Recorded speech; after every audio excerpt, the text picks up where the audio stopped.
On peut être 2-3 filles à tracter là où vous voulez les choper. Un peu pour faire l'appât, et on ne revendiquera pas Némésis. Il ne vous arrivera jamais rien en tant que meuf, et on sera là. Et qui fait le sale boulot ?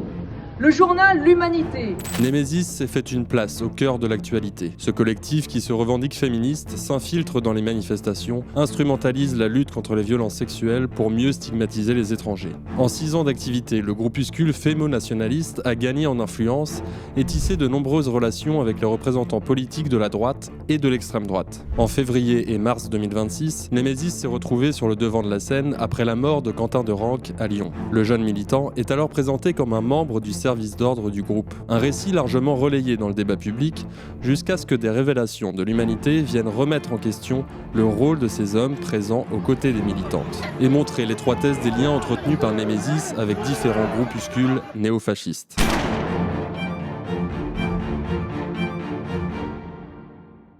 Fondé en 2019, le collectif Némésis se fait connaître au mois de novembre, par une première incursion dans un cortège lors de la Journée internationale de lutte contre les violences faites aux femmes. Pancarte à la main, une poignée de militantes détournent les revendications féministes pour mieux désigner leur cible première, les immigrés, principaux responsables, selon elles, des violences sexistes et sexuelles en France. Pas question pour sa cofondatrice Alice Cordier, ancienne de l'Action française, de défendre les droits reproductifs ou l'égalité salariale, ni même de diffuser une critique globale du traitement par la justice des violences sexuelles, quelle que soit l'origine de leur auteur. Non, le féminisme de Némésis se limite à des provocations racistes et xénophobes qui entraînent dès sa première action son exfiltration du cortège. C'est autour de cette stratégie d'infiltration des manifestations féministes que les jeunes femmes vont structurer leur activité. Certes, elles sont peu nombreuses et leur happening dans les rassemblements ne dure jamais plus de quelques minutes, voire quelques secondes.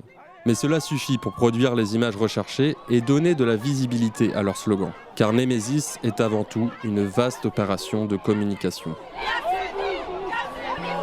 Les militantes fémo-nationalistes s'appuient sur leurs exfiltrations pour se présenter comme les défenseurs empêchés des droits des femmes et dénoncer une violence de la gauche à leur égard. Pourtant, elles n'opèrent jamais seules. Derrière chacune de leurs actions, des militants se tiennent prêts à l'affrontement. C'est ce qui se produit au cours de la manifestation Nous Toutes du 20 novembre 2021 à Paris. La tentative d'incursion de Némésis vire alors à la confrontation entre les manifestants et le prétendu service d'ordre du collectif. Ceinture et barre de fer à la main, ces hommes sont membres de différentes organisations d'extrême droite, comme le syndicat de la cocarde étudiante. Alice Cordier, qui devient une habituée des médias Bolloré, l'assure pourtant à plusieurs reprises, Némésis ne souhaite pas être associé à des groupes violents. D'abord proche de Thaïs Descuffon et du groupuscule Génération Identitaire, dissous en 2021, elle se définit simplement comme une féministe de droite. Némésis suit cette logique de normalisation et de rapprochement avec des acteurs plus institutionnels, à commencer par le Rassemblement national. En mars 2024, une banderole déployée par Némésis à Besançon entraîne une plainte de la maire écologiste de la ville pour incitation à la haine raciale. Les pancartes xénophobes du collectif sont alors reprises en pleine séance par Julien Audoul et l'ensemble des élus RN du Conseil régional de Bourgogne-Franche-Comté. Némésis, qui a été à plusieurs reprises invité par les élus du Rassemblement national au Parlement européen et entretient des liens avec Reconquête, appelle à voter pour ces partis d'extrême droite aux élections européennes et législatives en 2024. Les militantes s'infiltrent même fin juin dans un rassemblement place de la République pour vilipender le nouveau Front populaire et ses candidats.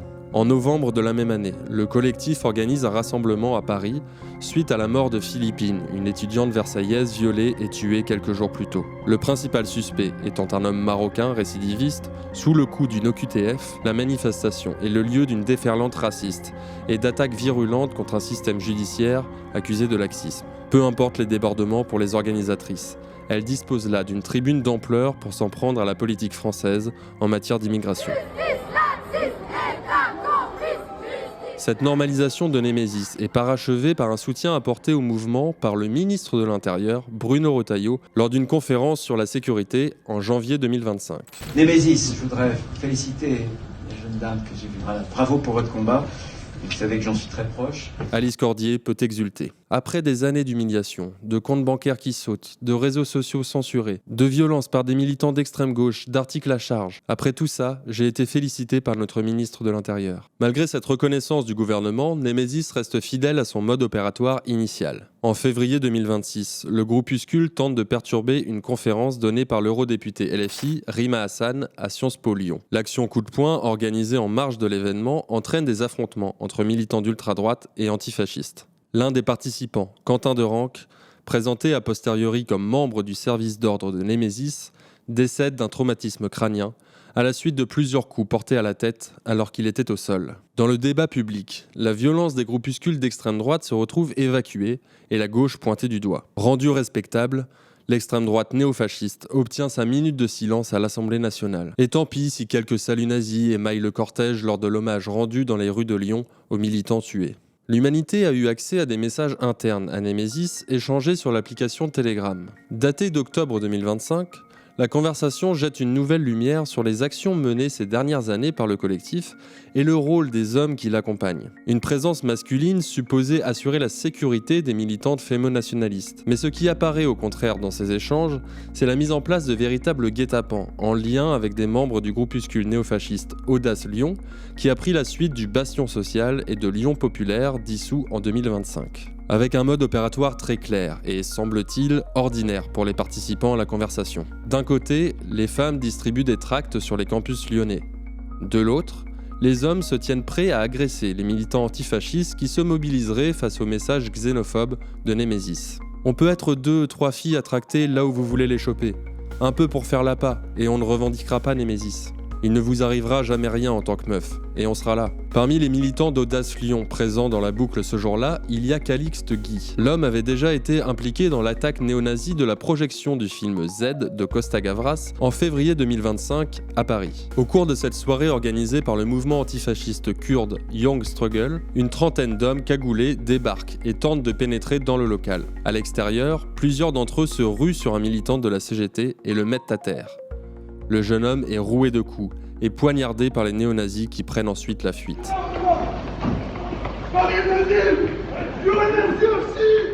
Le féminisme revendiqué de Némésis est-il mis à la disposition de militants néo-nazis et de leurs activités violentes ? D'autres échanges issus de boucles internes du collectif, également révélés par l'Humanité, viennent accréditer cette hypothèse. Dans l'espace de discussion, en plus du défilé attendu de propos racistes, des hommes désignés comme sympathisants du collectif peuvent laisser libre cours à leur haine antiféministe. Insultes misogynes, homophobes, jugements portés sur le physique. Face à ces propos, les responsables de Némésis n'interviennent quasiment jamais.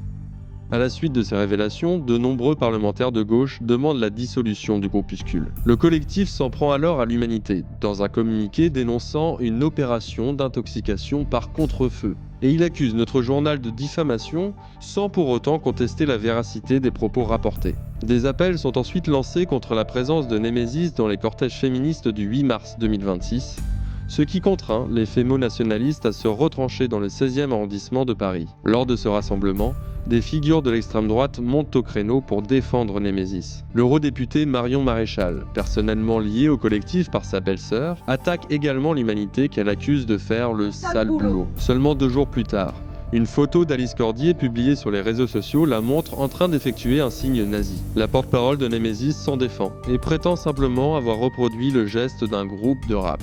Interrogé à l'Assemblée nationale sur la dissolution du collectif Némésis, le ministre de l'Intérieur, Laurent Nunez, avait qualifié le groupuscule d'identitaire et assuré que tout groupement qui appelle à la violence, à la discrimination et à la haine était susceptible de faire l'objet d'une procédure de dissolution. Dans le cadre de l'enquête sur la mort de Quentin Derenque, 4 membres de Némésis ont été perquisitionnés à leur domicile et ont vu leur téléphone portable saisi par les policiers.